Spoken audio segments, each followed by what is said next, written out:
গাড়িতে বসেছিল, সাধারণভাবে রাস্তার পাশ দিয়ে হেঁটে যাচ্ছিল, স্টারিংটা তা আমার ব্যাগের উপরে। ওখানে তো সবাই গাড়ি সই করে, তারপর ওই মহিলাটা চাপা পড়ে গিয়েছে। কথা বুঝে গেছে কিনা? মৃত্যু যখন আপনার কাছে চলে আসবে, জীবন ও যুবক, তোমাকে বলতে চাই, তুমি আজকে ফ্রি ফায়ার নিয়ে আর যে মোবাইল নিয়ে ব্যস্ত আছো, মা বাবাকে কোনো প্রকার সম্মান করতেছো না।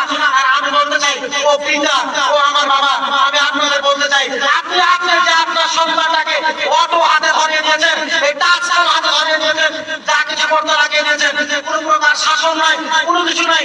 আপনার মেয়েটার হাত কাটা জামা পরে বের হয়, আপনার একটা মেয়ে পুরো আমদানিয়াবাসীকে ধ্বংস করতে সাহায্য করবে। আপনার একটা মেয়ে, হাজার মেয়ের দরকার নাই, একটা মেয়ে যদি শুরু থেকে নিয়ে একটা নোংরা কাপড় পরে শেষ পর্যন্ত দোলায়, তাহলে কোনো বিদ্যা বুদ্ধি কারো মাথায় কোনো কিছু কাজ করবে না। আপনি এমন জায়গাতে আপনার মেয়েকে লেখাপড়া করাচ্ছেন, তার প্যাট দেখতে পাওয়া যায়, তার পিঠ দেখতে